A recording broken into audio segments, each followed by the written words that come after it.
1 minute లో world war 2 కు సంబంధించిన అంశాలు మాట్లాడతా వినండి. What are the reasons which paved the way for world war 2? World war 2 రావడానికి గల రీజన్స్ ఏంటి? ఫస్ట్ మేజర్ రీజన్ వచ్చేసి అగ్రెసివ్ నేషనలిజం. ఒకటి aggressive nationalism which can be seen in the Germany, especially Nazis చేస్తారు.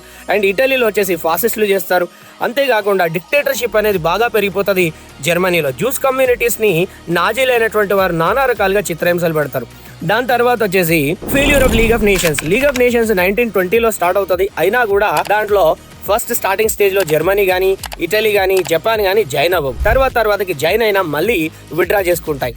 ఆ తర్వాత లీగ్ ఆఫ్ నేషన్స్ అనేది fail అవ్వడంతో పాటుగా ఇంకా మన వరల్డ్ లో ఎన్నో చేంజెస్ అయినటువంటి వస్తాయి. అందులో గ్రేట్ డిప్రెషన్ అనేది వచ్చింది. ఆ గ్రేట్ డిప్రెషన్ రావడం వల్ల జర్మనీ ఒంటారిదైపోతుంది. అప్పుడు అనుకుంటుంది యాంటీ కమ్యూనిస్ట్ ఫిలాసఫీస్ అయినటువంటిది నేను స్ప్రెడ్ చేస్తా అని చెప్పి anti communist philosophies and dictatorship, దాంతో పాటుగా failure of League of nations. Immediate reason గా వచ్చేసి 1939లో ఏమవుతుందంటే పోలాండ్ డాన్జింగ్ అనే ఒక పోర్ట్ ని డిస్ట్రాయ్ చేయడం. మొత్తం అక్కడ జర్మనీ ఎందుకు డిస్ట్రాయ్ చేసినావు అని చెప్పేసి డాన్జింగ్ పోర్ట్ పైన ఎక్స్ప్లెనేషన్ అడుగుతా. అప్పుడు కూడా ప్రాపర్ ఎక్స్ప్లెనేషన్ ఉండదు.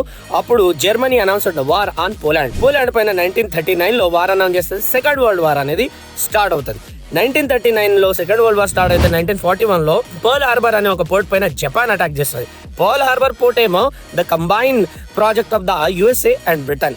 అప్పుడు యుఎస్ఏ ఇన్వాల్వ్మెంట్ అనేది స్టార్ట్ అవుతుంది. 1942లో రష్యా ఇన్వాల్వ్మెంట్ స్టార్ట్ అవుతుంది. 1945 వచ్చేసరికి ఎంటైర్ రష్యా అనేది జపాన్ని డిస్ట్రాయ్ చేయడం జరుగుతుంది. అలా 1945లో వార్ అనేది ఎండ్ అయిపోతుంది. థ్యాంక్ యూ నాన్న. ఇలాంటి అప్డేట్స్ కోసం మన ఛానల్ సబ్స్క్రైబ్ చేసుకోండి. Thank you so much.